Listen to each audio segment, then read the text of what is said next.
Good morning, everyone, and welcome to the second day of the Joint Conference on Right-Wing Studies and Research on Male Supremacism. My name is Stephen Small. I'm the director of the Institute for the Study of Societal Issues, and I'm a professor in African American Studies. Today's conference is brought to you, the second day of the conference is brought to you by the Institute for the Study of Male Supremacism and the Center for the Study of the Center for Right-Wing Studies, and is co-sponsored by several organizations, including the Institute for the Study of Societal Issues. We have a very interesting and compelling session this morning. Today's panel is called Attacks on Critical Race Theory and Decolonizing Education, Maintaining Institutional Racism in the United States and Europe. There are 4 presentations followed by a period of questions and answers. I'm going to introduce all the presenters now and then remind you of their names again when they begin to present. The first person is Professor Adrian Davis, who is co-director of the Center for the Study of Race, Ethnicity, and Equity at Washington University in St. Louis. She was also vice provost and the William M. Van Cleve Professor at the School of Law. The second presenter is Associate Professor Daniel HoSang at Yale University. He's an Associate Professor of Ethnicity, Race, and Migration and American Studies, and recent author of Producers, Parasites, Patriots, Race, and the New Right-Wing Politics of Precarity. The third presenter is Rokhaya Diallo, who is an author who is at the Gender and Justice Initiative at Georgetown University. Rokhaya Diallo, who joins us from France, is also a journalist, an author, a filmmaker, and an activist for racial, gender, and religious equality. She's also author of several books on the dynamics of racism in France. And the final presenter is Professor Emeritus at the University of Amsterdam, Dr. Kwame Nimako, who is the founder and director of the Black Europe Summer School. Professor Nimako is the author of over 50 books and articles on African history, on race in Europe, and on race in the Netherlands, and recent author of the Dutch Atlantic. Let me now turn it over to Associate Professor Daniel HoSang, who will give us the first presentation. Please go ahead, Daniel. Go ahead, Adrian. Oh, I'm sorry. Go ahead, Adrian. Yes. Yeah, I beg your pardon. I've got the name down. Apologies, Adrian. Please let me turn it over to Professor Adrian Davis, who will give us the first presentation. Welcome. No problem. No problem. Thank you so much. And I really want to thank Alexandra and Stephen and the Institute for inviting me, and also for putting together this session, which I think is so imperative right now. My remarks are drawn from a broader project that I'm working on through the Center for the Study of Race, Ethnicity, and Equity at Washington University. I think you're all familiar with white papers or sort of policy briefs that institutes and folks do. And so our center is producing some white papers, although we're calling them black papers. And so this is taken from a black paper defending critical race theory that I'm writing with one of our interns, Salome Haile. Many American school children grow up believing that freedom of speech is a uniquely protected American right. And they know that the Supreme Court famously said that Nazis had to be permitted to march through the streets of Illinois.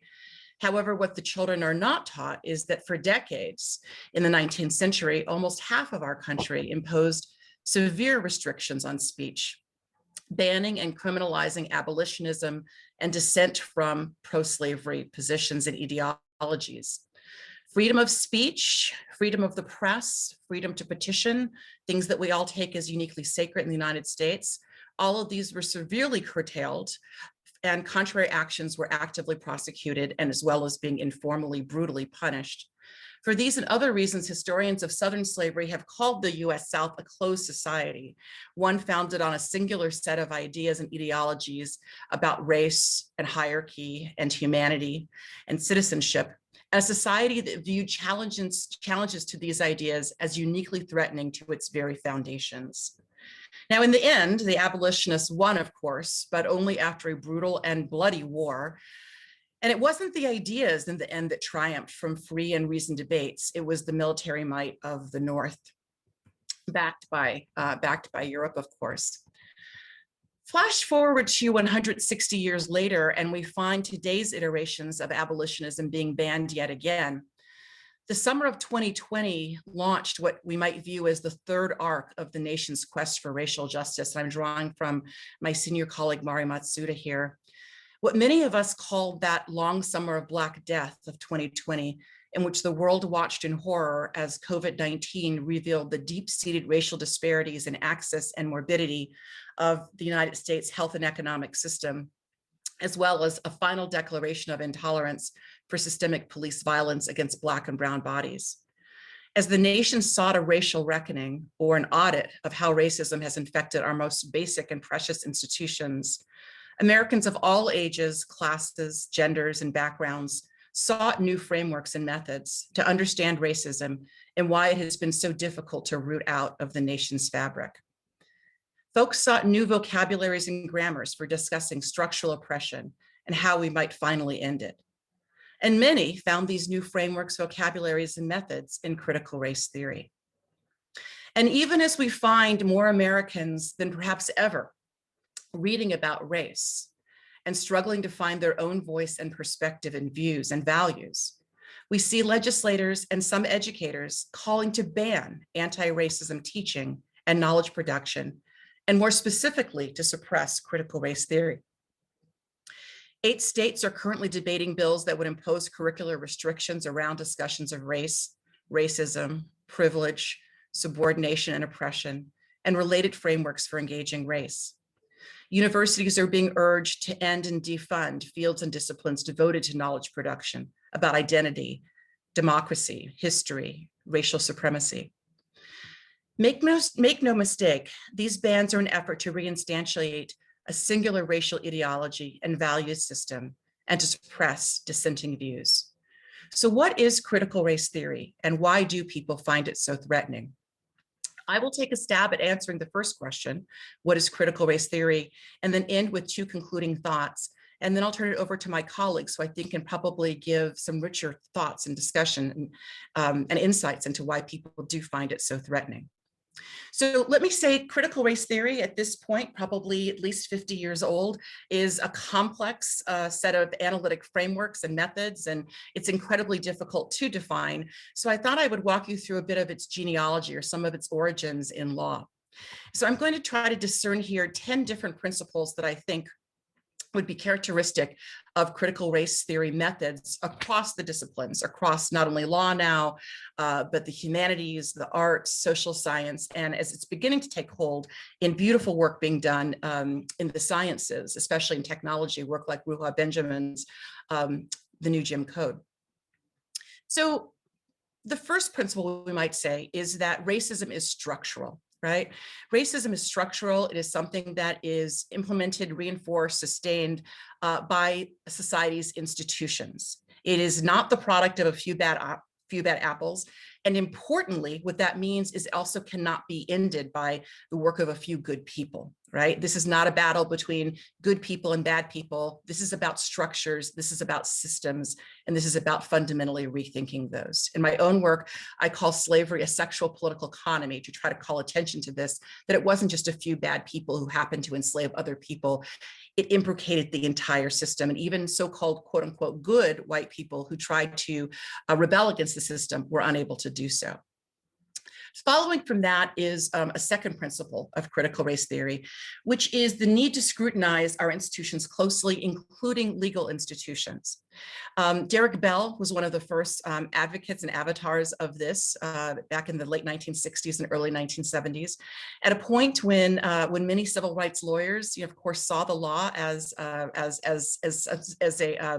something that would upend and unend systemic discrimination. Derek Bell had a slightly more, was developing himself a former civil rights lawyer, was developing a more skeptical view and wanted us to begin to think about how law was implicated in structural subordination in ways that were incredibly complex and might not be able to be overturned merely by passing sort of countervailing laws. In other words, merely by overturning Jim Crow, for instance. A third principle, also following from this, is the need to understand the complex ways that racism replicates itself, transmutes, and transforms over time, right? So again, this calls for deep scrutiny of our most fundamental legal institutions, not only the formal, very obvious ones like the Supreme Court or Congress or the Federal Reserve, but also fundamental legal institutions like law schools, systems of education, and what my colleague Ian Haney-Lopez calls dog whistles, or subtle codes that become embedded to replace the old overt ways of rallying people around racial supremacy. So in the old days, people would have overt calls for racism, but we begin to see in the late 60s and in the early 70s, excuse me, the evolution of far more subtle ways, probably most famously captured in the Southern strategy to continue to reinforce racial supremacy in the South, but in new clothing. A fourth principle is a deep skepticism of neutral principles. Critical race theory is skeptical of efforts to apply principles neutrally, which had been taken to be a basic defining principle of law, that any legal principle had to be able to be applied to everyone equally. And critical race theory, again, was skeptical of that because those same principles had been instrumental in human subordination. So for instance, critical race theory often embraces what it calls an anti-subordination lens. And a classic instance of that would be calls to recognize hate crimes as such. In other words, to say that all crimes may be bad, but some crimes may be especially culpable and brutal and vicious, because not only are they injuring the victim of the crime, but they're injuring an entire group.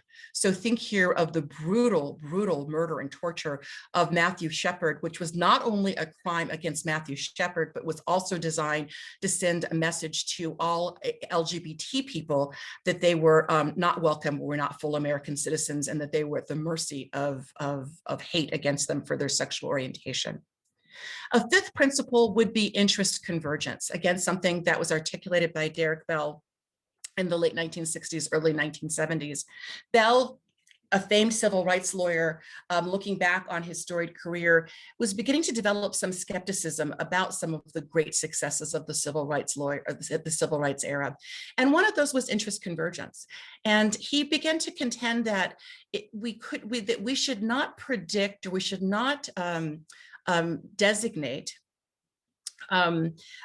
civil rights triumphs as sort of triumphs of good over evil, but rather we should see them as moments of interest convergence, moments in which the United States white interests, or the interests of the majority, aligned for whatever reason with the interests of the minority or the marginalized. So he said interest convergence better predicts civil rights victories than does what we think, which is again this triumph of good over evil. So things are going to be cyclical rather than a progress narrative. A sixth principle would be what we call looking to the bottom. And again, this is something that was initially posited by Bell and then was developed by other people, including, I think most poignantly, Mari Matsuda, who gives us a cautionary tale of academics and lawyers, people who by definition are part of the elite, of our using our own views and our own experiences and even our own methods as ones to dictate the arc of racial justice. Instead, Mari Matsuda called for us to look to the bottom, right? To look to the people who do not have academic voices, people who may be underrepresented in the political system, people who experience deep vulnerabilities and marginalizations, and listen to them and to see ourselves as people who are speaking on their account. And related to that is a seventh principle, which is to embrace alternate methods of knowledge production. Derek Bell and Richard Delgado infamously and beautifully both adopted avatars, fictional avatars, with which to engage and to think about law and justice and racism in new ways. And if you're interested in this, some people call it storytelling, but if you're interested in this, I encourage you to look at some of the law reviews of the 1980s and 1990s, in which you will find calls to actively suppress and repress and to fire people who were engaged in this kind of alternate methodology. We find yet again, as we do today, the threat of that ideas themselves were so threatening that people wanted to ban them. If Bell and Richard Delgado both took up avatars, Patricia Williams and Mari Matsuda both embraced beautiful autobiography and ways of sharing their own stories in ways that have transformed the learning and thinking of generations of not only law students, but college students more broadly. So these alternative methods of thinking about knowledge and how we teach and how we educate and how we understand the world itself is what I would call the seventh precept or seventh principle of critical race theory. An eighth one is one that I think is very widely known now, thanks to the efforts of the brilliant Kimberly Crenshaw, which is the need for strong analytic frameworks to understand the complex and shifting salience of identity. Crenshaw is known for her design of a framework called intersectionality, which helps us understand that people have different salient identities and that these identities are dynamic and that they are working together, they are intersecting, and they are interacting in ways that can make make individual social location very unpredictable, and that we need to understand the intersectionality if we're going to fully pursue any form of justice. And while Crenshaw initially articulated this in the context of Black women, the strength and power of her work can be seen in how it's been taken up to also understand how sexual orientation and class and gender expression and disability also function to help us understand people's social locations. Ninth principle is privilege, right? Again, trying to move beyond ideas and understandings of the world as having people who are good and people who are bad, people who get it, people who don't get it. Privilege was a way of helping us understand how most people, in most instances, are neither good nor bad, but they're merely complicit, right? They're merely complicit. Right. And probably the best explanation that I think a lot of us have heard about this is when people say to white people, you know, we're not saying that you haven't had anything bad happen to you in your lives. Many of you, most of you probably have. We're just saying that your race wasn't one of those reasons, right? So understanding privilege and how many of us don't actively do things and yet can still be benefited by our salient identities is a ninth precept. And the 10th I'll say very quickly because I want to then move to my final 2 points, which is contradictions. Critical race theory is consistently looking for contradictions, hypocrisies, things that need to be reconciled in American history and in American culture, in American society. And that leads me then to my final 2 points, right?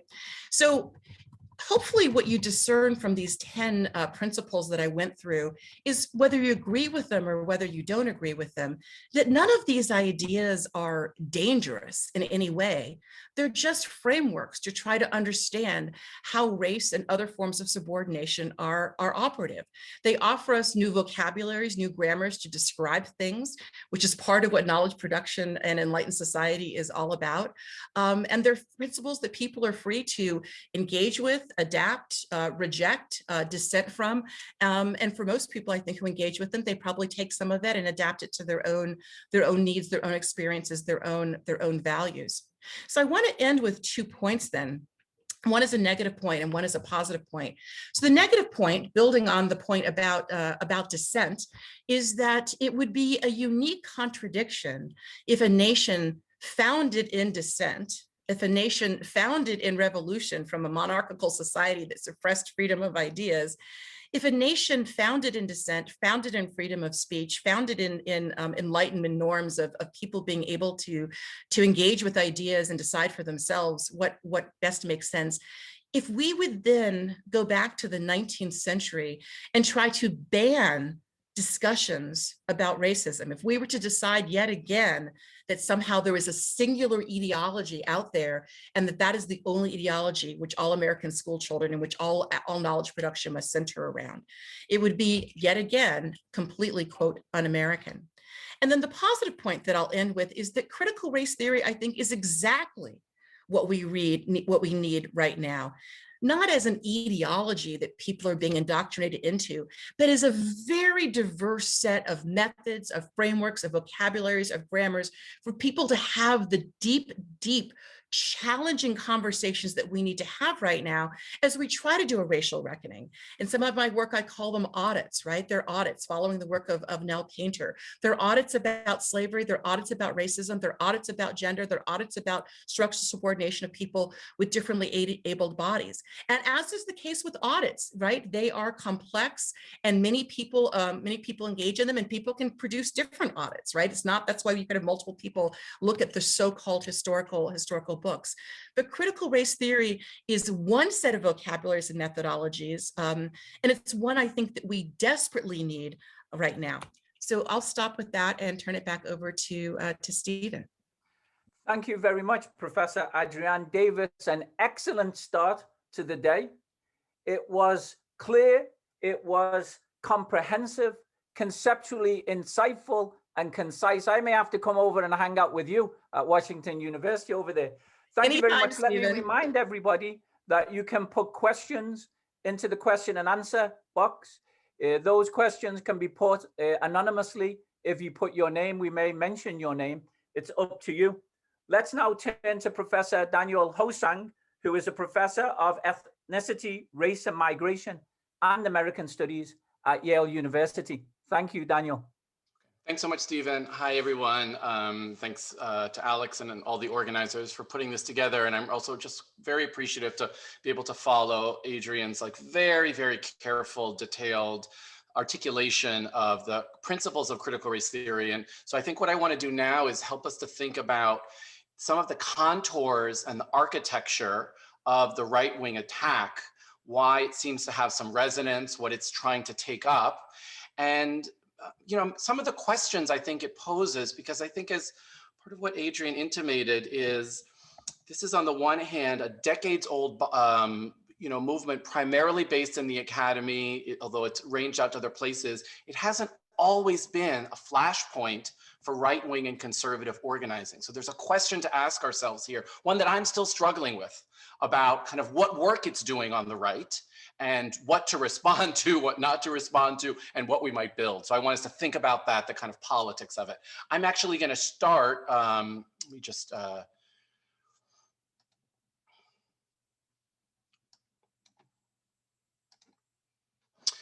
I want to just walk us through a little bit about the kind of story in the last, it's really like 6 months of where these attacks have kind of come from and what they've looked like. And so I want to, this is a headline on Fox News, I think from maybe September of 2020. So, the election is kind of heating up.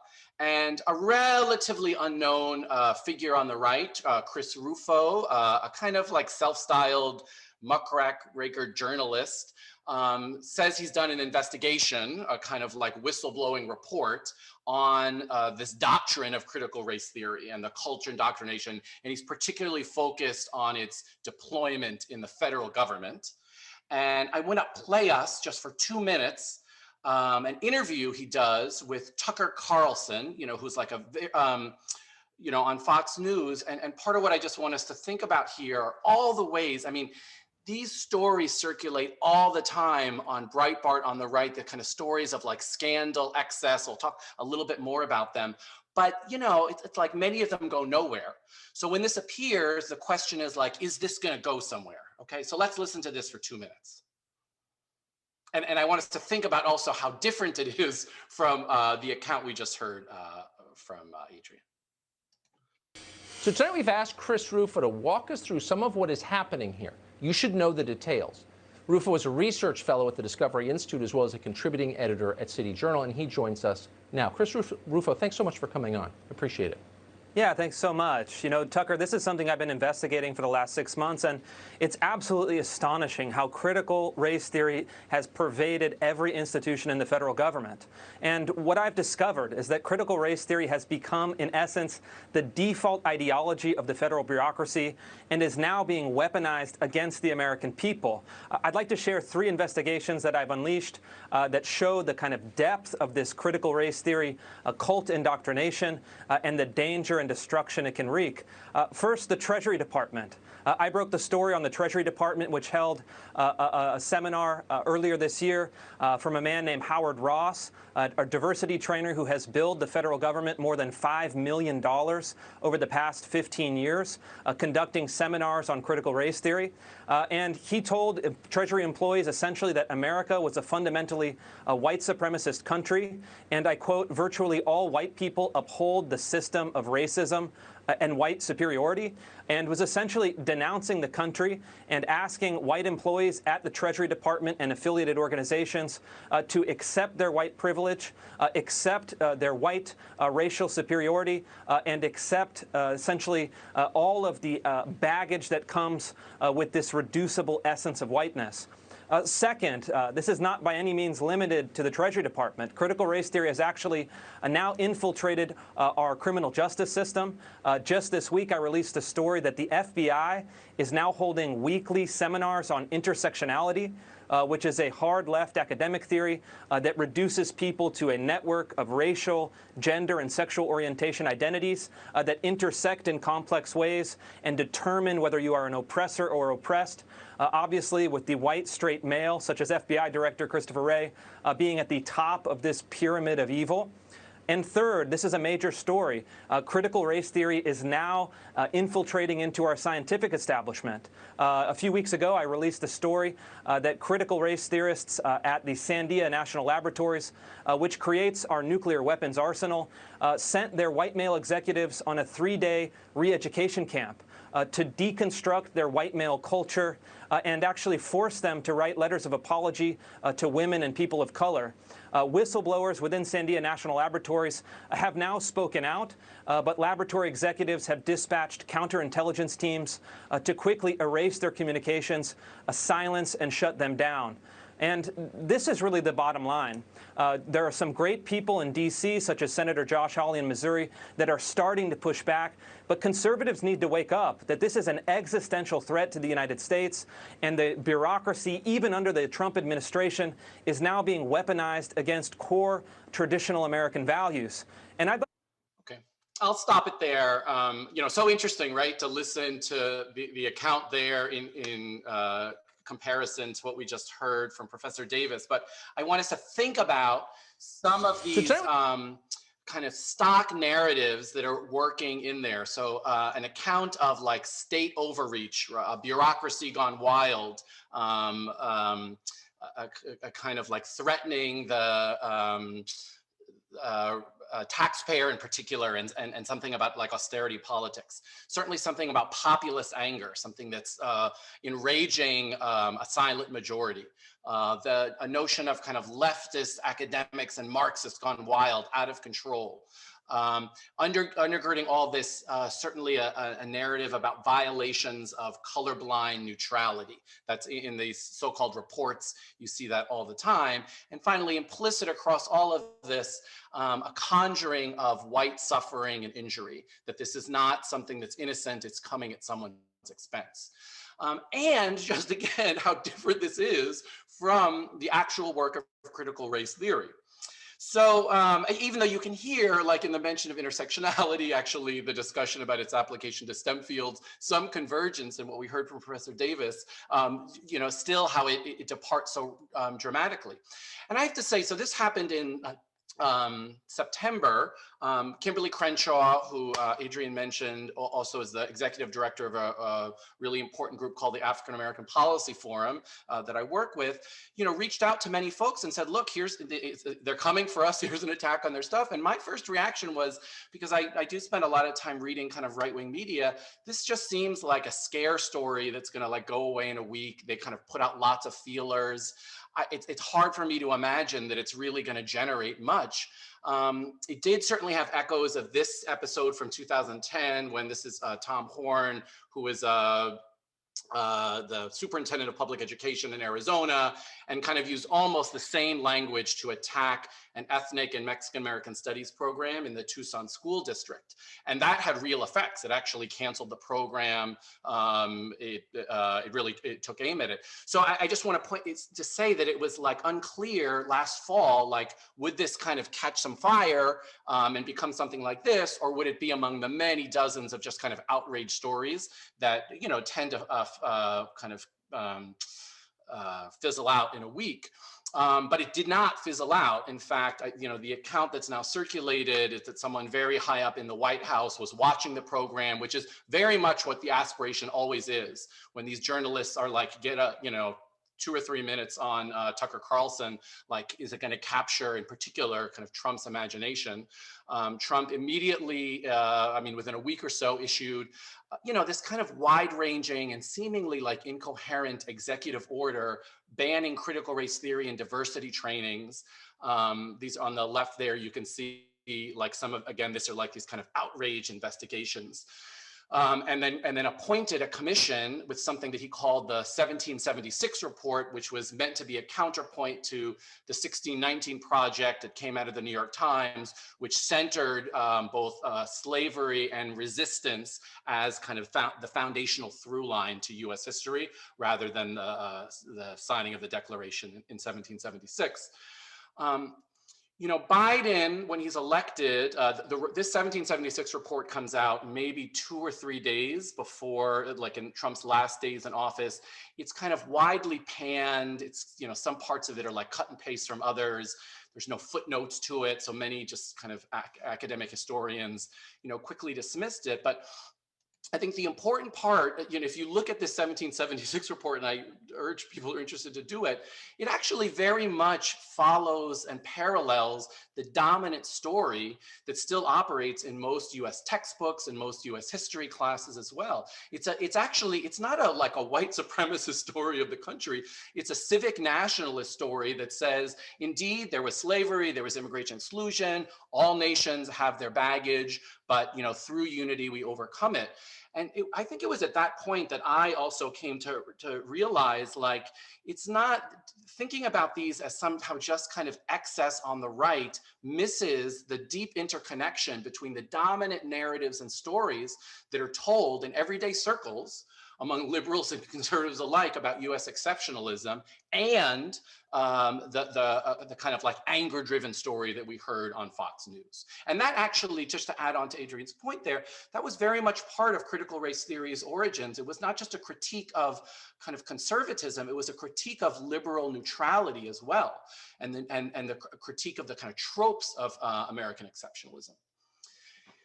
I think what's been really astounding in the last couple of months is the way it's been taken up, not just by, you know, because the right these days, and certainly like within the GOP, as we know, there's lots of factions, there's questions about who's going to exercise leadership in the future. And this might have been one of those things that's really more in the kind of Tucker Carlson camp and not taken up by some of the more like traditional institutions of the right, like say the Heritage Foundation or National Review.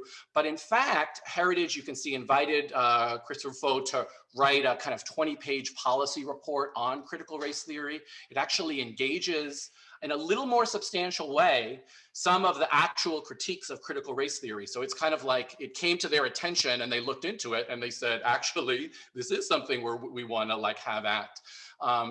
National Review has run stories, you know, again, like a kind of big institution on the right about anti-race trainings at Disney, in the US military. I think it's there, you can see in the bottom right, writing an editorial around CRT. So it actually has come to mobilize a much broader section of the right. So thinking about the work it's doing across all of these segments, I think is really important for us. Just the last couple of things. At the state level, several state legislatures, and I think this is very much a kind of like as different levels of governance, people are trying to jockey themselves as like inheritors of the Trump kind of like ethos and commitment have passed these kind of cookie cutter laws banning so-called critical race theory. The laws themselves are likely unconstitutional. They're like almost unenforceable because they're vague, although they all kind of look the same, but it's striking how quickly they've been replicated. And you know, just the other thing to say is, when Trump's executive order was signed, as faulty as it was, many colleges and universities, you know, liberally oriented, immediately conducted these audits and started looking across their campus. Do I have a program that's potentially in excess? There were all these cases of colleges suspending certain kinds of programs, speakers, et cetera. So it absolutely had that kind of chilling effect that I think they might have imagined. And even if these laws are not brought to bear on individual educators, we certainly should not underestimate their capacity to do the same thing, to have this kind of chilling effect, to suggest that you know, somehow we're dealing with these like highly controversial topics. Okay, let me just conclude with 3 thoughts. I find myself somewhat disoriented at this moment about kind of this question, like, where do we go from here? What is to be done? On the one hand, critical race theory, and I just put this in quotes to distinguish it from the account, you know, that we heard earlier, has come to mean many, many things for many people. So even if you look at like how it's defined and circulated in like mainstream news coverage, it's wide ranging. So the question now is, what is the work that we want this to do? What are the parts when we talk about it with people? What is it that we want to allow people to do? Not just what does it mean, but how will we bring it to bear? The second, I think, is the importance of organizing and lifting up grassroots anti-racist practitioners. And here, I mean, the many, many thousands of public school teachers who maybe didn't have a course in critical race theory when, you know, they were getting their degree or their teacher training, but they go into their math class and their social studies class, their French language class, and they're increasingly interested in thinking about how the curriculum has reproduced assumptions about racial domination and what they can do to contest those. And I think, you know, part of the way the right story works is this idea that there's a small number of academics who are kind of running roughshod over everyone else. And I think there's another account here of the teachers, the union members, the public health workers, who in their everyday work are trying to think about, there is a place here that I can contest racial domination. The final thing I'll just say is that I think we're at a moment where we can't just articulate what we're against, because in part how this works is like just the right putting out kind of waves and waves and forcing people to react, but to think about what we're for, to think about what the curriculum might look like, to think about what public health looks like, to articulate a vision of what we're for in ways that kind of invite people into this project. Okay, I'll stop there. Thank you. Thank you very much, Daniel. Thank you for bringing this to life, for taking up many of these dimensions of the anti-critical race theory fervor amongst politicians on the right and also amongst universities. You used the word chilling. I found that Fox clip very chilling, but it reminds us people are not just going to go quietly. They're going to respond, and we need to be ready for that. Thank you very much. Our next speaker is Rokhaya Diallo, and she is at the Gender and Justice Initiative at Georgetown University. Welcome, Rokhaya. Please go ahead. Thank you. Thank you for welcoming me. And thank you to Adrienne and Daniel for your insights. So as you said, I'm speaking from Paris, from France, and I wanted to use a concrete example of what's going on in France and I think more widely in Europe to try to attack actually the work of scholars who are working on critical race theories. So as it was said, the attack come from the right and the far right, but not only. Here in France, the killing of George Floyd in Minneapolis resonated around the world, but it had a particular echo in France, one of the most ethnically diverse countries in Europe, where discussing race is still a challenge. So it's very different from the US, where you can have conversation about race, where it's accepted that race is something that matters, that have an effect on the society. Here in France, it's very different, and it's the case in several countries in Europe. So the global uprisings for social and racial justice shook many countries that did think that race was something that did belong to the US only. And other topics quickly also gain attention in public discourse, particularly the countless tweets and statues named and made for slave traders or owners, colonizers, and torturers.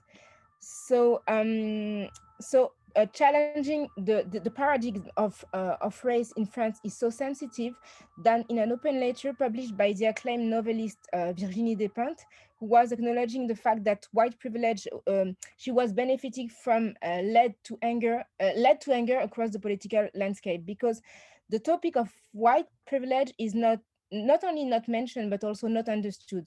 So most of her detractors were disturbed by the fact that she mentioned whiteness, which they claimed was divisive and threatening to society. Because we have this idea in France that we live in a universalist country, which is different from multicultural countries.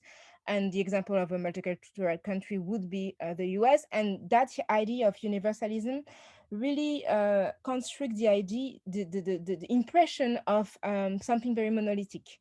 So the former National Assembly member Corinna Siguin wrote in an open letter that white privilege was a dangerous nonsense, and that importing that expression was a try to mimic the US history on France. And the attack on those notions and on the work of scholars come from the highest level of the state, still since our president Emmanuel Macron said that certain social science theories entirely imported from the United States were a threat to France and to the French philosophy. A couple of months ago, a tweet from MP Julien Aubert, a member of the French National Assembly, shocked the French academic circles. He said in a tweet, "We request that the president of the National Assembly create a fact-finding mission about the intellectual ideological abuses within the university community." So the tweet seemed to put forth the idea of using legislative power to control the work of scholars, thereby infringing on academic freedom. And it is very interesting because it's not from the far right. It's from the party which name is La République en Marche, which is the centrist party, the party of Emmanuel Macron, the president. And that tweet is a part of a larger pattern taking place in France. The statement attached to Aubert's tweet, co-signed by National Assembly member Damien Abad, criticized the importing, again, from the United States of a cancel culture that aims to silence everyone who speaks and behave in a way that is considered offensive. So that's the word. It added that MPs should be able, I quote him again, to evaluate the scale of that problem to explore measures that could be taken to remedy it. So it's very concerning to see that legislatures are thinking about using their power to shut down scholars in the way they work on those issues. So those two legislatures accuse also the higher education system of being fired with powerful Islamo-leftist currents. So that phrasing has been increasingly used in France's political elite since the terrorist attacks. And the definition of Islamo-leftism is still unclear, but it implies complacency with extremist ideologies from terrorists who claims to operate in the name of Islam. So, and all this way of framing Islamo-leftism also, always had to do with race and with scholars who work on race. So the tension increased when Julien Aubert shared on Twitter screenshots of tweets from several scholars who criticized his initiative, saying that the guilty self-identified themselves, and one of them wrote that she would hold him personally accountable if her physical integrity was jeopardized. So it's part of a broader trend which has seen several attacks against scholars and intellectuals whose work is focused on race and gender. Several months ago, about 100 scholars published an op-ed supporting the accusations of the Minister of Education, who also said that there is a problem of Islamo-leftism in the university. And in their open letter, they wrote that racialist and decolonial ideologies imported again, according to them, from North American campuses, are existent, feeding hatred against the whites and France. So the group of those 100 scholars is overwhelmingly white, and most of the signatories are well established in academia. The argument, according to me, sounded like a fearful response to the emergence of younger and more diverse scholars who are pushing for more research on gender and race. Beyond criticism about ideologies in universities, sociologist Vincent Tiberge told Le Monde that social science research on immigration, integration, or multiculturalism is no longer treated as a science, but as a political camp that would have a hidden agenda. And so a bill that was adopted in November to set the budget for universities garnered disapproval when one of the senators, with the support of Frédéric Vidal, who is the Minister of Higher Education, proposed a provision stating that academic freedom should be exercised with respect of the values of the Republic. So the subtext here is that as they are claiming that there is an importation of ideas from the US, it doesn't really respect the very specific values of the French society, of the French nation. So the bill also criminalized a potential students' movement, such as taking part of gatherings, viewed as troubling the tranquility and good order of the establishment, and the penalties could be of more than $50,000 and 3 years in prison. So the first provision was ultimately dropped, but the attempt to control activities in campuses widened the distrust between social science researchers and the government. So after a year in which France has seen stark disparities in health and well-being by race in particular, government officials are not really listening to what academics and experts are saying. And we are also in a context where the government is using a counter-terrorist imperatives to push for more surveillance. And there are, according to me, numerous reasons to be concerned. So, for example, this 3 months ago, the Ministry of the Interior published 3 decrees on intelligence and administrative investigation. One of them modifies an existing decree meant to monitor suspect activities, authorizing law enforcement to collect data in police files on political opinions, philosophical or religious convictions, or union membership, and also lifestyle, sport practice, or fragility factor that can lead to addiction. This is yet another way people are coming under scrutiny for their political or philosophical belief.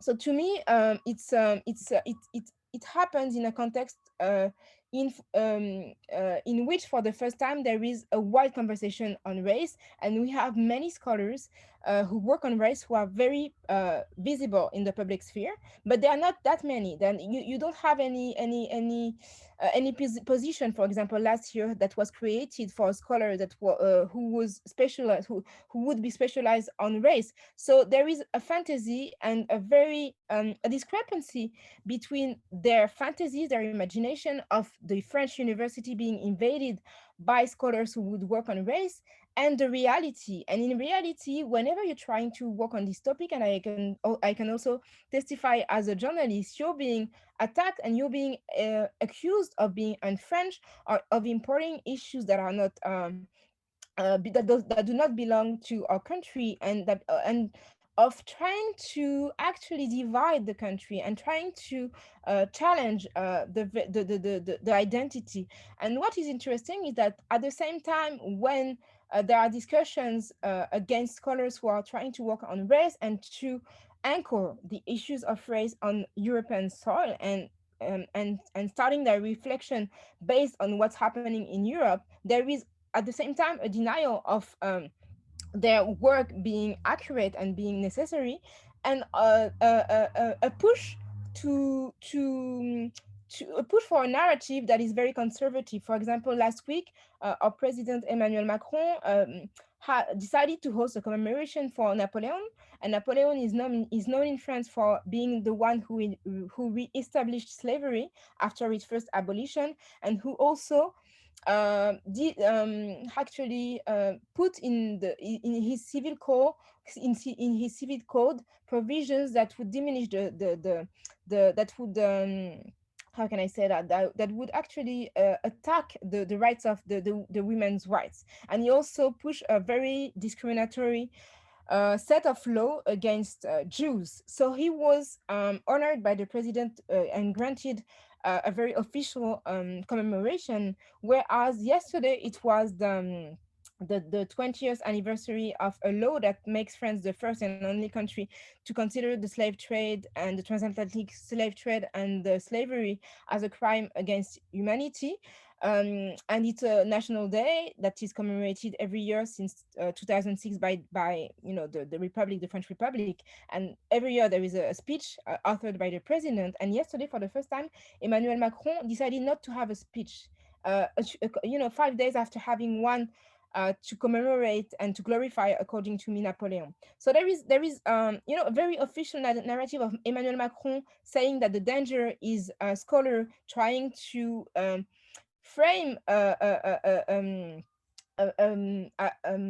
accurate face of France with the studies, and at the same time he's trying to anchor his speech in order to gain votes from the far right.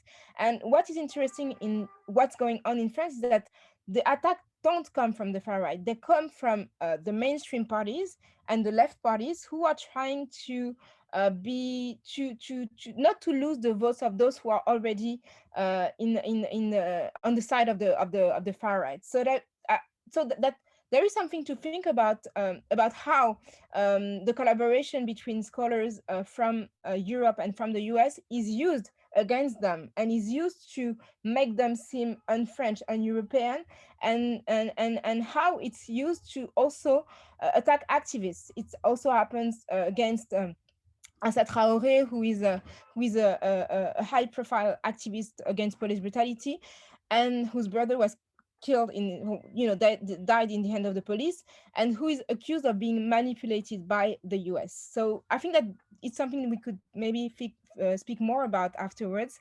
But I'm done for now with my presentation. Thank you very much. Rokhaya, thanks for a very timely presentation. Fascinating.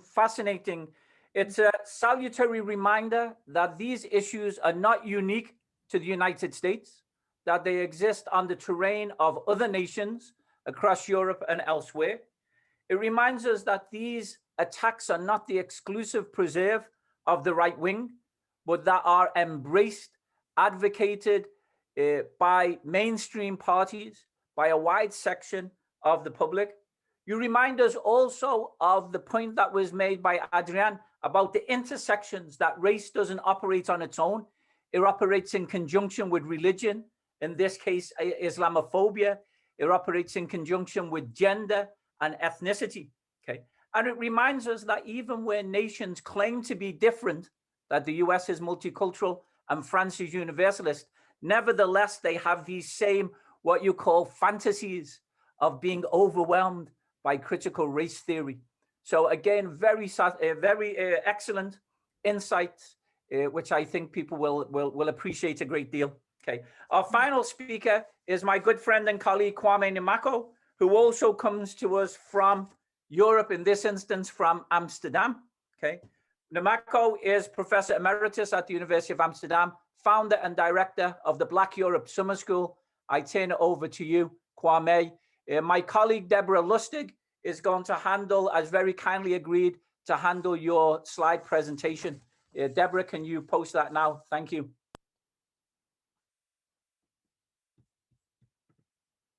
So, okay, go ahead. Thanks a lot. Thanks a lot. Welcome, and also thanks for the speakers who went before me. It is unfortunate that we have to do these discussions through Zoom. I mean, I'm too old for it now. I have difficulties in catching up. Let us go for the next slide, please, to see here. And the point here is all the speakers touch on some things which we could elaborate on. And if we discuss the issue of complex things and making complex things simple and simple things complex, what comes to mind on the basis of the presentations is that, you know, in the 1970s, a very rich American felt that the civil rights movement, the women's movement, and anti-war movement has gone far enough. It was too far, so they set up something that became known as the Trilateral Commission. And that was also there to a kind of pushback against the civil rights movements, women's movement, and anti-war movements. Even at that time, maybe the concept of intersectionality had not been used, but the point is that it was, the developments were right there. And the next thing is, so we've seen it before, and also when President Obama came to power, then you have the Tea Party also getting up as a kind of pushback. So even if intersectionality or even if critical race theory did not exist, maybe people would have still found a way to push back on some of the achievements or progress which people have made in the course of history. The question is, how is knowledge produced in Europe? What I want to say is that the knowledge production is Eurocentric, it is nationalist, and it's also disciplines-wide, it is compartmentalized.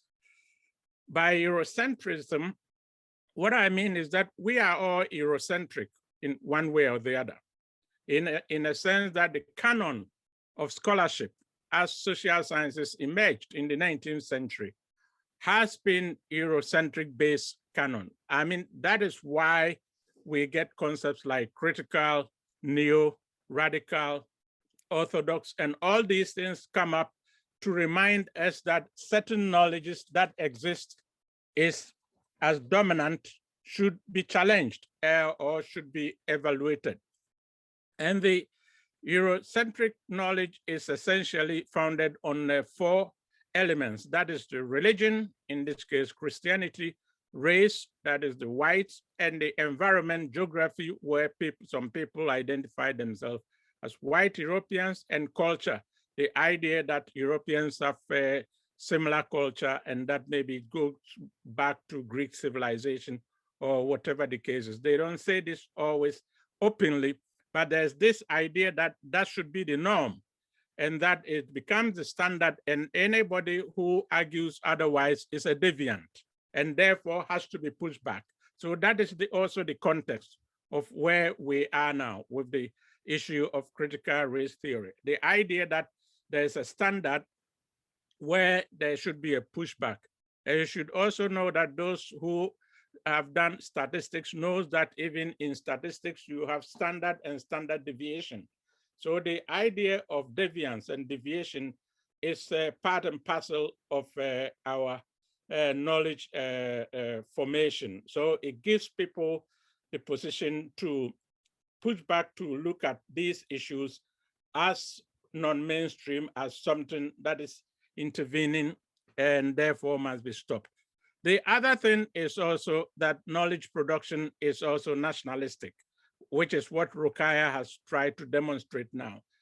That once you have a US-based knowledge and experience, which is also US-based, making reference to its constitution and all those things, or US exceptionalism, you also have France also comes and say, we are also exceptional, or British will do the same, or European nations will do the same. So knowledge production is also nationalistic, and we should take that into account. I think the third element is also, which is problematic now, that is the issue of disciplines. That is where does critical theories belong, because the disciplines have become so compartmentalized that you don't only have the social sciences and the humanities, and within the social sciences having economics, political science, sociology, and the humanities having several branches, and then also others. So that is also problematic in communicating, in the sense that people who belong to given discipline just go forward without looking back as to whether they are not whether other disciplines can follow their thought or their understanding. So given all these things, we should take into account that it is quite complex issues which we are dealing with. And of course, if critical theory is a theory, then I don't think that we should be afraid of any pushback, because you must have the assumptions, theories, policies, and practice. And if it is a theory, then it must withstand challenge. And therefore, if people criticize it, it should be able to defend and argue on its own. So that is the case. Now, let us go to the why Europeans do not want to talk about race. As I said, they don't want to talk about race because it is assumed that the European is the standard. And therefore, as we say, the ocean fish does not know it is swimming in salt water. Yeah, that is the normal thing. You don't have to question it. If they say it, it is final. Now, next slide, please.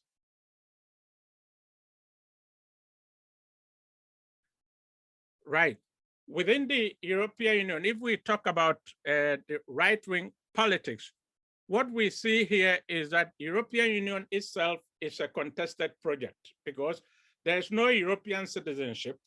The European Union is a coordinating body, it's a group of countries who want to work together on the basis of their economic protection and security arrangements. So it is a contested project where other states come in and also other states go out, like we saw recently with Brexit. So it is constantly in motion. But the interesting thing about the European Union project is that there is no Black Europe within the European Union because it is considered as a monolithic institution. And the context now is between the corporate Europe, the state, and then the fortress Europe. That is what the citizens think Europe should embody. I'm skipping corporate Europe now, who are the stakeholders to, and in these stakeholders issues, we see that Black Europe is almost negligible. Let us go to the next slide, please. Now, if we take the state as such, where we have to come to the issue of critical race theories, what we see here is that the first thing is the issue of the sovereign states of Europe, where the Europeans, they are cooperating, but they consider each as a separate sovereignty, and therefore they can come in or they may go out. You never know what will happen in future. Now, this is where you have Brexit. When you had the case where Britain decided to leave, again, it came in and it left. And when Greece also had financial crisis, there were countries or political movements that were advocating that Greece should exit the European Union because it is a burden, a financial burden on the union. The other issue which we have here is the issue of citizenship, which is nation-based, not Europe-wide based. So though Rokhaya and I may talk about the Europe or so, but then you have specific French situations which may not apply to the British situation or the Dutch situation. So all these are complex issues that Europe we have to deal with in relation to race relations, and different countries also deal with these issues differently. So even if you have about 27 or 28 states within the European nations, what we see is that about 80% of the Black people in Europe live in only 6 countries. Yeah, so the issue of race relations may not be a factor to other states within the European Union. So if you get a support of diversity or inclusion in one state, you may not have it in other areas. So that is also a complex issue. Now, let me spend some time on the issue of political parties and right-wing and left-wing political parties, as we are discussing this in the context of the left-wing movement. You know, in Europe, especially, many countries have this proportional representation. So there are a lot of political parties in several countries. For example, in the Netherlands, 34 political parties contested the last elections, and now you have 17 political parties within the parliament of 150. So because of the political nature, the proportional representation, it is possible for a lot of parties to group. So even right-wing parties and far-right parties are still able to get into the parliament. So they don't operate outside the parliament. So within the European Union itself, European Parliament, there are 2 groups of right-wing political groupings. What they call the center-right, which are 5 groupings, that is the Christian Democrats, Liberal Democrats, Social Liberals, Conservative Liberals, and National Conservatives and Sovereigntists. Yeah, so these about 5 groups are considered to be legitimate right-wing groupings, but they are considered as center-right. The other group that comes to mind is the far right, which are essentially 2 groupings. That is far right and hard Eurosceptics and far right populists and hard Eurosceptics. So essentially, the far right would have been classified as nationalist parties, those who are against immigrants and who make it very clear, but they are also a smaller group.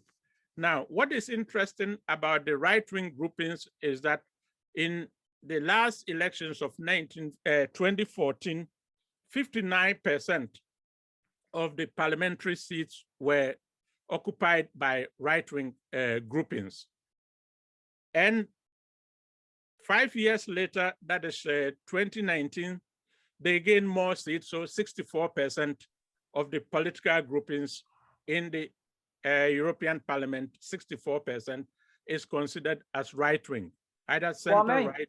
Yes? Kwame, you only have a few minutes left, and I know you want to get to the final issues on race, so I just want to encourage you about that. Okay, so by this measure, by definition, Europe is right-wing. This is the point I want to address, that by definition, Europe is right-wing. So it is problematic to discuss the issue of right-wing politics in terms of right-wing and left-wing in the European context, because by definition, the majority of the political parties is right-wing, and about 11% of it is what can be considered as far right. Now, what I'm saying here is that in spite of the fact that this issue of race is not on the agenda in Europe, or the history itself, that is what Rokhaya was saying, the fantasies and the reality. The history itself is that as a result of history of slavery and colonialism, a distinctive Afrikaner intellectual tradition has evolved. And these traditions cannot be pushed aside, no matter what others would do. And if you look at it also in the global context, that is when we go back to making complex things simple and simple things complex. Because if you look at the global context, so in some countries, people say Black people are a minority, but of course, worldwide, they are not minority. So the whole concept of minority majority becomes problematic if you put it in a world context. But if you put it in a national context, it has a different meaning. Now, the distinctive Afrikaner intellectual traditions requires that people also consider that race was the organizing principle of slavery. and that slavery was also a distinctive form of capital accumulation. Those who wrote The Wealth of Nations or who laid down the foundations of economics, as we understand it, deleted slavery out of the conversation. Economic textbooks talks about labor, capital, and land. But of course, as soon as you move over, labor is lost and land is lost, and they start talking about capital. And now today people talk about capitalism, but not about slavery as foundation of capital accumulation. And then the issue of colonialism, humiliation, dignity, and memory. All these are distinctive issues where the people of African descent, they use in theorizing. And this you cannot wish away, you cannot write it off. So no matter what people will say, in international context, in national context, these distinctive intellectual traditions will continue to play a role. So the question is, if we talk of pushback or attack on a critical race theory, the point is that attack from who and for what purpose? I mean, it will not stop people from thinking about these issues and theorizing. Okay, Stephen, next slide, please. Yeah. So given this, within the European universities, what we see here, and that is what we do at the Black Europe Summer School. What we say is that in the European universities, Black people in Europe are considered as immigrants. Yeah, so they theorize and thinking of these people as immigrants. Whereas in the Black Europe context, Black people are considered as citizens. That is, they have Black Europe means European citizens who also happen to be Black. Yeah, but this is not the way the many European states want to see it, as Rokhaya has made us understand. And also the intellectual tradition in the European universities is that Black people are here and they are going through the process of assimilation, which brings me back to the issue of standards and deviation. That do you have to control them or you have to take a good look at them? Yeah, whereas the Black Europe, we consider the issue of confronting institutional racism. And also the European agenda is that Europeans are tolerant and that they have democracy and they are tolerant of the Europeans, of the immigrants, whereas Black Europe, Black citizens demand rights. And of course, the universities, their research also focus on the fact that Black people as immigrants should show gratitude, whereas Black citizens demand respect. So these are Kwame, some. You really need to bring it to an end if you can. Okay, so that is where I am now. So the last thing, that is the Fortress Europe. What we have here is, I already know 15 minutes is going so fast.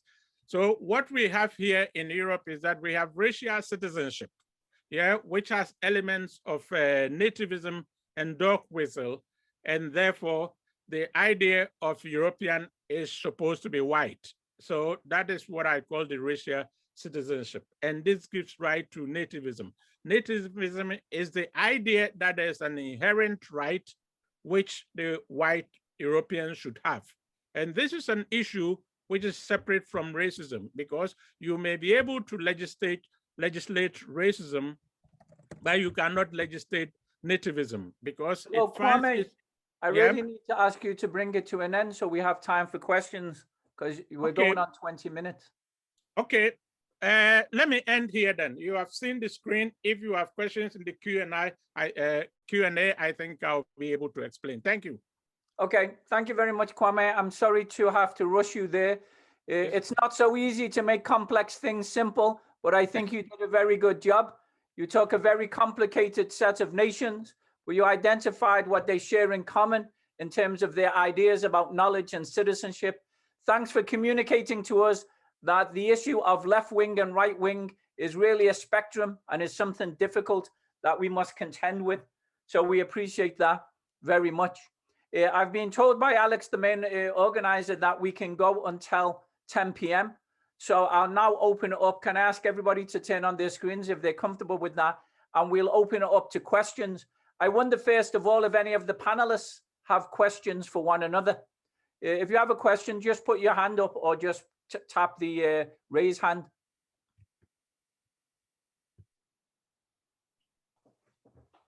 Go ahead, Daniel. Well, thanks. It was so interesting to listen to Kwame and Rokhaya's presentations. I wonder, like, what is your sense of how, like, what Arlene and I kind of, Adrienne and I spoke to in what's happening in the US kind of relates to, like, the current circumstances about what the right is trying to do? Because, you know, my sense is it's always hinting at, you know, what you're talking about, the kind of like fears of like the purity of the nation, but it actually doesn't traffic directly in that language, or there's only some elements. But I'm also, you know, quite compelled, like what kind of Kwame is saying is like, there's this account of that because racism isn't a problem here, all of this critical race theory and critical work is unnecessary. It's an excess. And in that way, it's actually the liberal failings to really interrogate these racist histories that open the door for these attacks, if that makes sense. So I was wondering if you could, I'd be just curious to hear about your sense of how they, what connections you're seeing. Yeah, I think what I can say here is that in Europe too, you see, the left subsume race under class. And therefore, if you don't have space to discuss race in the right, because it is dismissed right away. And you can also not dismiss it in the left, because the left subsume race under class. Yeah, for example, in the Netherlands, 90% of the Black people or people of color vote left-wing parties. Yeah, but they are not inside the parties. 90% vote either Social Democrats or Green parties or Socialist parties.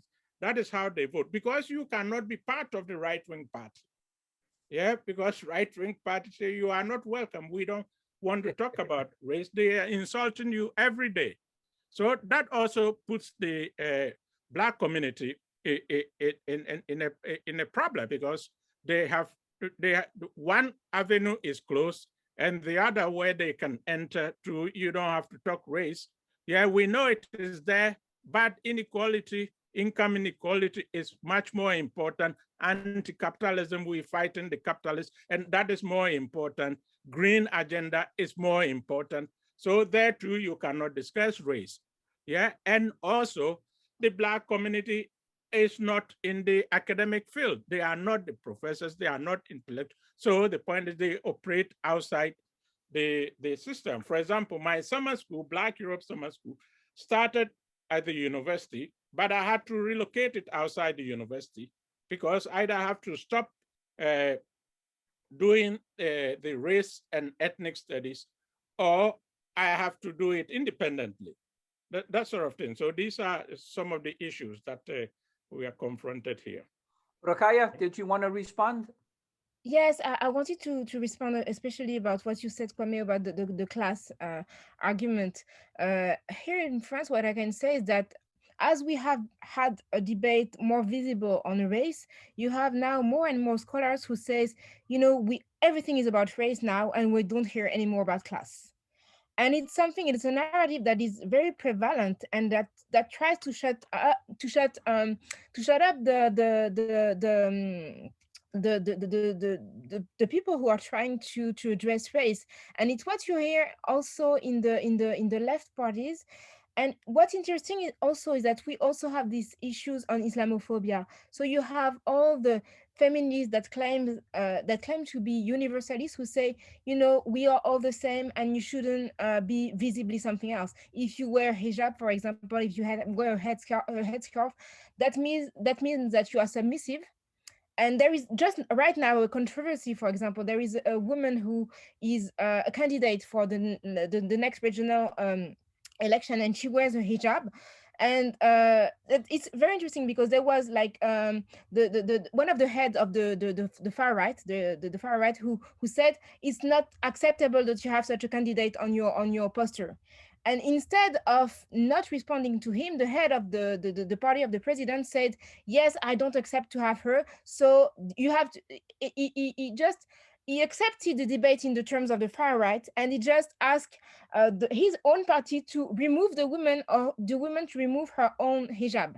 So it's, I think that what we have is that the public sphere is under the impression on the fact that race is prevalent, is everywhere, and the narrative now is like we are, and it's labeling people who are speaking about race racist themselves. So I'll constantly get that, like, I'm divisive, I'm the one racist, I'm the one who sees race where there is nothing different. Because we all belong to a universal entity. Okay, and clearly, thanks very much. Clearly, that power, resources, and the access to media are very uneven across Europe and in the US. I'd like to bring in a question from the audience. There's a question from Arlene Stein. Thank you for these excellent presentations. It's interesting that critical race theory and transgender rights are at the moment the primary targets of right-wing moral panics in the United States. Do the panelists think there are any similarities and convergences between these two discourses and their proponents? And following Dan HoSang's suggestion, is there language that could be deployed to respond to both of these attacks simultaneously? Anyone want to take that question? Adrian, link between, go ahead. I missed, what did you say, Daniel? Oh, I just want to know if you wanted to go to respond to the question. Oh, I mean, I can take a stab at it. I think that Arlene is right, and I welcome the question that the point that that these happen to be the 2 points of panic. What I'm trying to parse through in my head is they feel distinct to me, though. I mean, they're overlapping, obviously, in the sense that they're trying to, that both critical race theory and calls for transgender rights, they're both, flying in the face of the longstanding status quo, one about sort of, gender and sexual stability and all that kind of stuff, and patriarchy, and the other one about, race and the entire complex of identities that critical race theory has taken up. They feel a little different to me, though, in that, one is, a specific call for a set of rights and recognition of a marginalized population that I think needs to be kind of fought and battled on, the terrain of the rights terrain, but also more broadly on the institutional terrains of discourse, education, and everything else. Whereas critical race theory is just so broad. At this point, it's not only calls for rights, but it's also a recognition that it's just so broad. So I'm trying to think if there are common tools. I think we should understand both as, both critical race theory and and calls for transgender rights are seen as somehow threatening something about the moral fabric of our nation. But I also feel like the right wing always casts any threat in terms of a threat to the moral fabric of the nation. So I'm not sure, like pot is a threat to the moral fabric of the nation, so I'm not sure that, I just think that that's their kind of go-to move. So I think that that's the commonality, is they're threatening to the right wing, the status quo, not that there's something intrinsic to both of them, but I may be sort of missing it. I don't know what other people think. Anyone not want to have a quick go? There are some questions coming in also. Yeah, I just want to say, I think that's really helpful to think about convergences and disentangling them. And I think if, Arlene Stein, I think also authored this wonderful book, The Stranger Next Door, which is actually about how the religious right in the Northwest and Oregon in the 80s and 90s mobilized these homophobic attacks on LGBT rights. And part of the insight of that book is, there was not a visible queer presence in these communities, and especially rural, largely white communities, and yet they still built support for a project. And I think it requires us to think in the same ways, because, for the most part, if you look at what's sustained around both of these attacks, they actually know very little about critical race theory. Critical race theory, we should also say, is not taught in most, it's not a part of most law school curriculums. If you look in political science and sociology departments, it's not taught. It's really a small number of people who are sustaining it. So it clearly stands in for something. And to disentangle what it stands in for in terms of what's being mobilized and what it actually does, I think is quite important.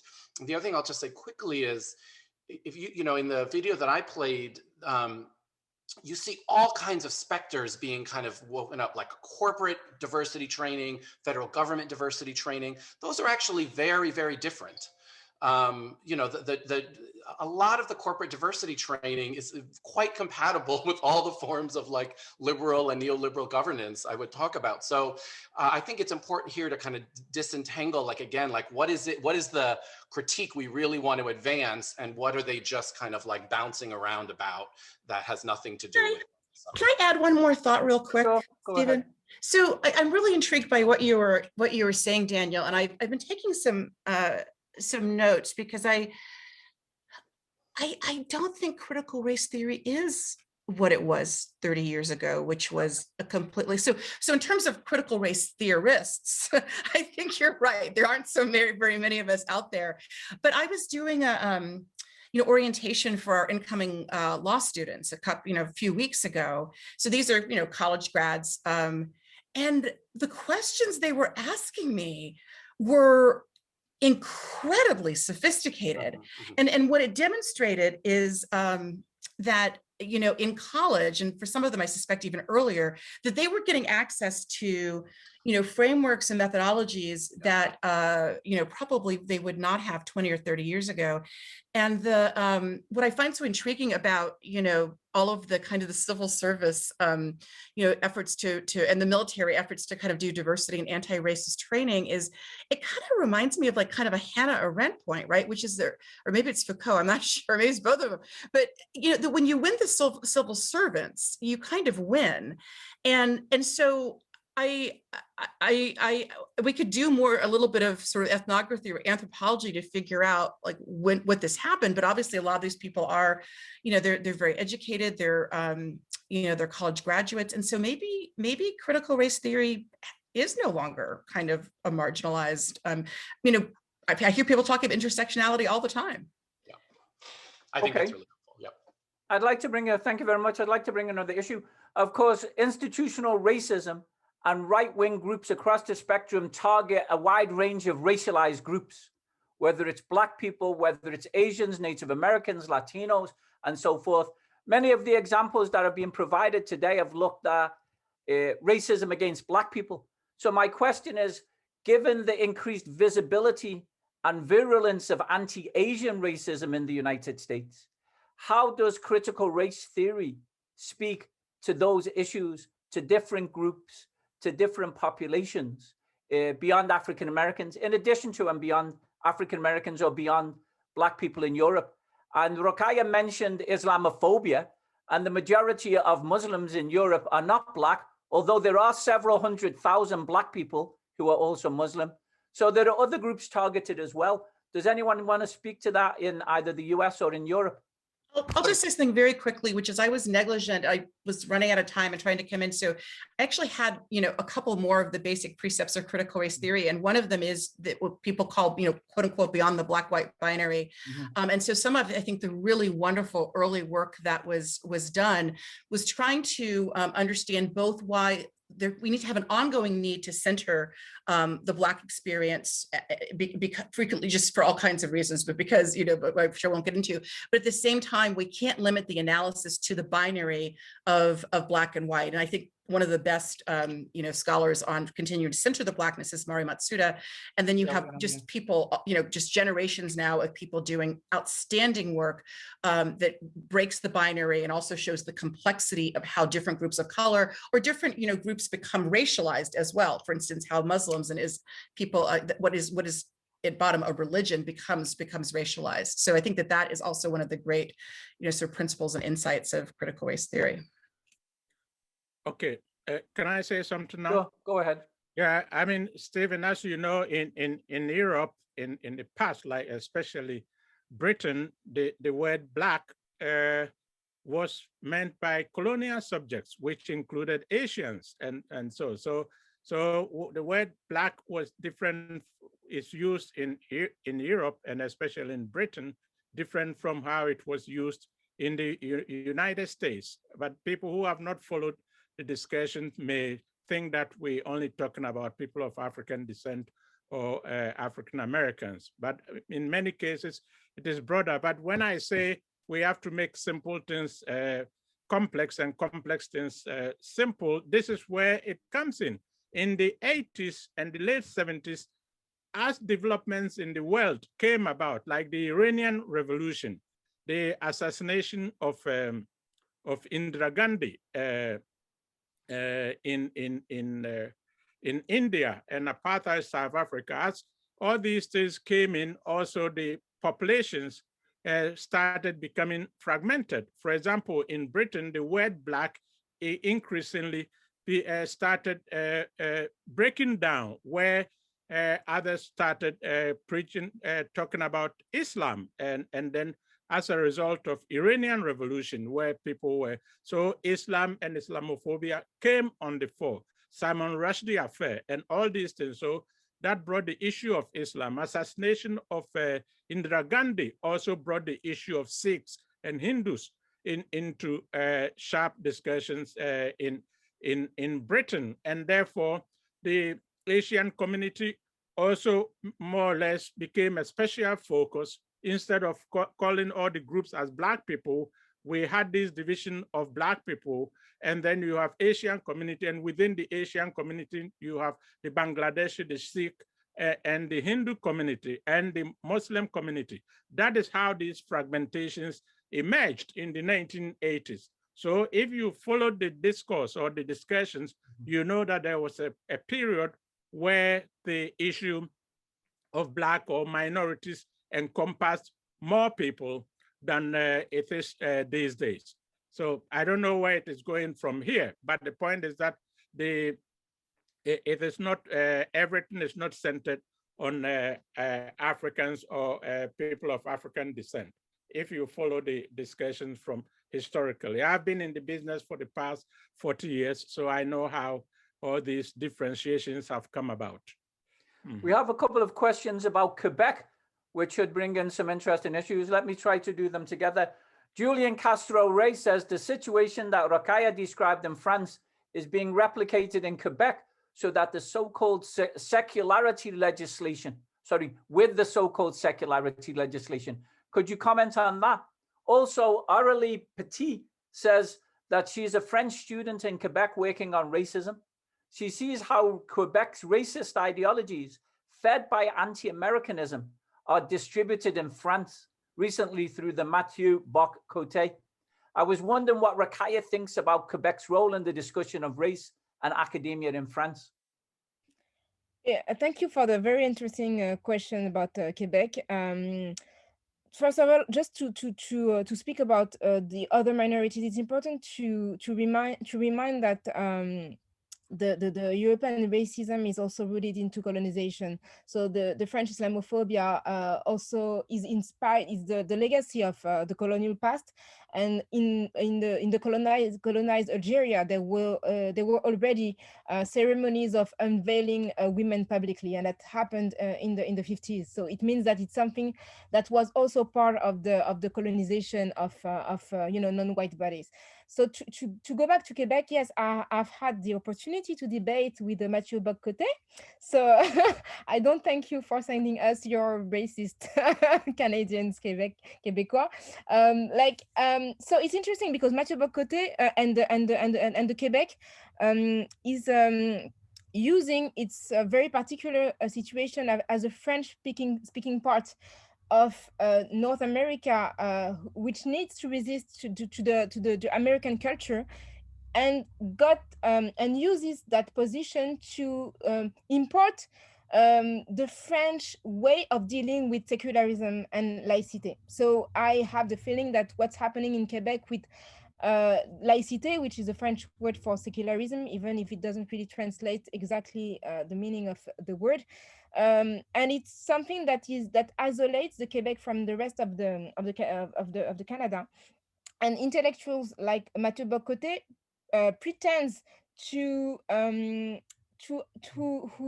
pretends to support the French culture in its deepest meaning, and he comes to Europe to just to warn us against the Americanization of our mentality. So he says basically, I'm from North America, I'm a French-speaking person from North America, and I know how things are going on in my continent. So I'm coming by you guys to tell you it's very concerning, and you need to take care of yourself, to protect yourselves from the North American ideas.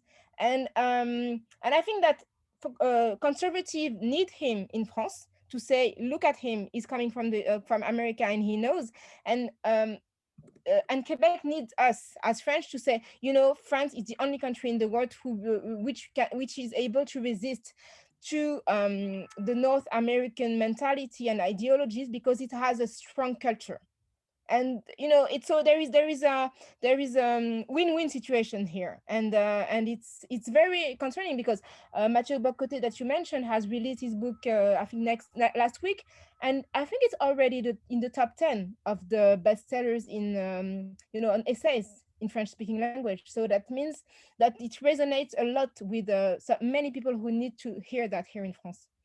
I have a question for everyone, or for anyone who wants to address it. Adrienne, you're looking quizzical. Did you want to say something? Oh, I just wanted to ask Rokhaya, can you say the name of the book again? So the name of the man is Mathieu Bocoté. Maybe I can type it in the chat. It was in the chat. It should be in the chat still. And the book is La Révolution racialiste, so the racialist revolution. Is it in French or English? It's in French. So it's in French. You could read French. We could try. Right, we're making that. Rokhaya is delivering in a second language. Yeah, I don't know how many else are delivering in second language. Anyway, here's my question. Europe, and the example of France and Netherlands and across Europe, likes to point the finger and say that the race issue is a US issue. And yet it's a fact that racism was invented in Europe, was articulated in Europe, was developed and disseminated in Europe via the kidnap of Africans before 1619, before 1776. How does that fit in? What is the relationship between racism in Europe and in the United States in terms of their legacies, and the ways in which these nations point the finger at one another and say, we are not guilty, it's them over there?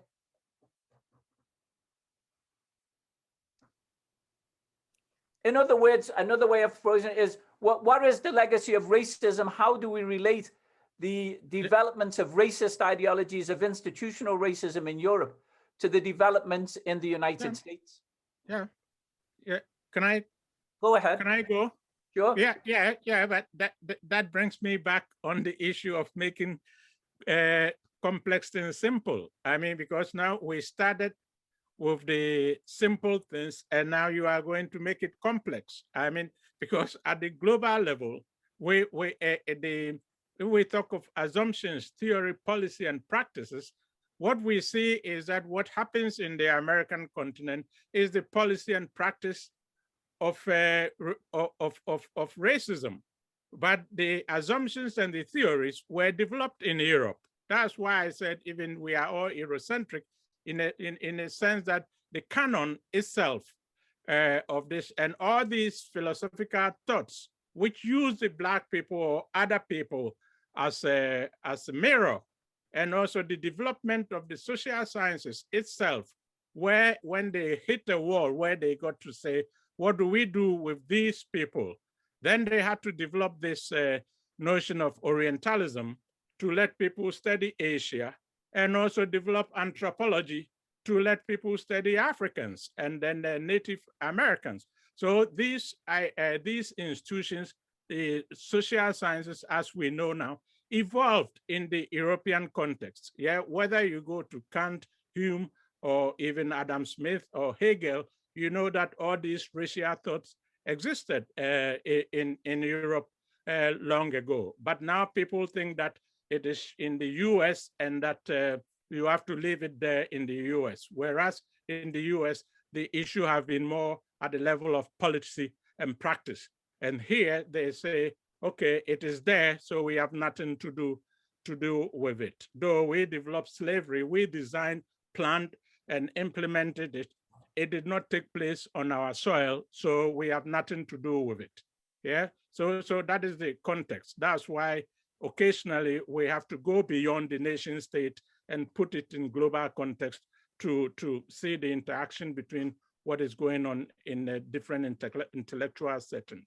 And that is why I feel the compartmentalization of the social sciences should be revisited, because once we reduce these issues to disciplines, whether it is law, whether it is the humanities or so, then we also exclude other disciplines as if it does not matter, but it matters. So we should constantly understand the limitations which many of the disciplines also have. For example, as you know, I'm an economist by training, but the point is that I also have doses of sociology. So I theorize from a world economic perspective before, and I deal with the race issues as part of anti-colonial and anti-imperialist projects. So I always look at it at multi-levels. Okay. I would like, we've got about 10 minutes left. Can I bring in another question? As you know, one of the co-sponsors is the Institute for the Study of Male Supremacism. And we know that right-wing politics, we know that mainstream politics is dominated by men, is dominated by gender ideologies, and there have been studies of the role of gender in, the articulation of these, of institutional racisms. I wonder if anyone wants to speak to some of the complexities between the kind of sexist gendered ideologies and also the agency of critiques of these ideologies.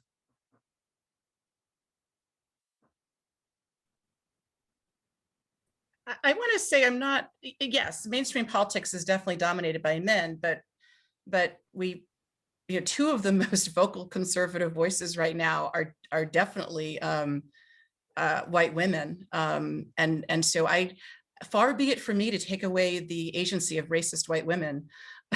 So I think that would be very unfeminist of me. So yeah, I mean, I think that, the underlying ideology is very patriarchal, right? It's about gender hierarchies and everything, but Phyllis Schlafly was also the face of trying to, of successfully refuting the passage of the Equal Rights Amendment. So I don't think we can underestimate the extent to which white women historically and ongoing. Someone recently on Twitter called them the 53% club, which I thought was just great. But I don't think we can underestimate the extent to which right-wing women or just, white women generally are actively participating in holding up not only racism, but also actively holding up gender supremacy as well. Sure. Okay, let me see if there's another question. No, mainly everybody is thanking Rokhaya for her comments. If there's time, I'm being reminded to tell you about the second keynote on Thursday. If you look in the chat, okay. Alexandra would like me to pose this question, okay. Picking up on the point that Daniel made about not only working against right-wing attacks and racism, can I ask the panelists, what are each of you hoping for in terms of moving forward? How would you like to suggest that you will move forward, or how would you like to suggest to participants that how they think about moving forward, theoretically, conceptually, institutionally, maybe in terms of priorities? My good friend Barna Hesse at Northwestern University used to say, you can't start everywhere, so you have to start somewhere. So where would you start? Or maybe you can start everywhere. You may have skills. I can jump in, and maybe just to pick up on Kwame's point about the role of the disciplines and university-based formations in legitimating this kind of liberal nationalist account of innocence and exceptionality, both in the US and in Europe, that disavows histories of colonialism, race, and gender domination. And so I think this both leaves us within the academy and the students we work with, but also you know, the broader curricular, popular culture, other formations that we interact with, like profoundly unprepared to deal with these legacies. And I think, you know, Adrian's point about, and nonetheless, many people have come and found this work. So I don't think we should overlook the role that university-placed folks and those contestations within the disciplines can play in offering new accounts. And I'm struck that, you know, on these right-wing attacks on critical race theory, no one is actually saying the history we're talking about isn't true. No one is saying that, like, these documents, legacies of colonialism, enslavement, et cetera, violence are not true. They're just saying don't talk about them. And in part, it's because we across the political spectrum have such an impoverished and diminished capacity and fluency to reckon with these legacies. So I think, you know, where we live, for at least university-based folks in our disciplines and our institutions, there's lots of work to be done to transform that curriculum, to transform those forms of knowledge production, so that our, you know, our students and the other folks we work with and engage have the capacity to address these questions. Can I come in? Sure.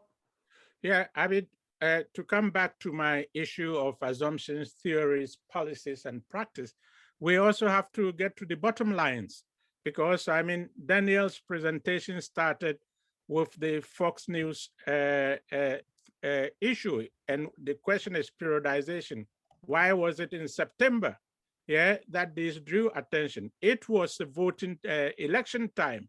So the bottom line was to influence people to vote in a certain way. So the bottom line is also to be able to translate these activities into tangible voting voting issues, in a sense that we cannot reduce this to language or to disciplines, because at the end of the day, the right wing know that they are on the defensive, though they are not supposed to be, but they think they are losing their power because others are going to vote. Yeah, so we cannot reduce the discussion to intellectual discourse, but we have to move it into policy and practices to understand that at the end of the day, whether it is Idaho or anywhere, people need to vote. And that is those who have the voting power or who are empowered now are using that as leverage.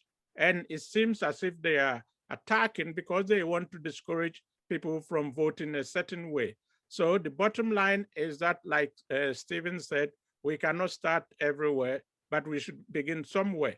So at the end of the day, one of the equalizers is vote, that every person, eligible person, has one vote. That is where, I mean, people can make difference. In terms of wealth, people can make difference because people are richer, some people are richer, some people are poorer. But why the wealthy may not like the poor to vote? Because they know that is the only thing where everyone has some equal share. Yeah, so we have to take voting very seriously and ensure that our discourse is not just about academic language or cultural studies or whatever the case is, yeah, but that it has implications for day-to-day lives of people, and that we should encourage people around us to vote. Yeah. I have just 4 very quick thoughts. You know, so thinking about universities, right, which is where a lot of this originated. You know, I think, you know, I'm after 10 years, I have 2 more weeks as a vice provost, and then I get to go back to being a full-time faculty member. But with these last final weeks of my senior administrator hat on, and I'd say that, you know, university senior administrators, we need to be actively defending faculty. You know, that's obviously, we need to be defending academic freedom and defending faculty, many of whom are very vulnerable to attack right now. And we need to be hiring more faculty. I was proud that last year our chancellor, you know, decided we were going to do it, even though we had, you know, no money because of COVID, we were going to do a cluster hire of 12 faculty working on race. And I was really, really proud of that. I also think that for those of us who are, you know, highly trained academics, I think we need to really focus on making these concepts as accessible as possible, right? I mean, some of our work is accessible, but a lot of it is not. And I think we need to be teaming up with graphic novelists and cartoonists, Netflix, wherever we can, to try to make this work accessible to people who clearly want it. I would say to people, focus on your little niche of the world, right?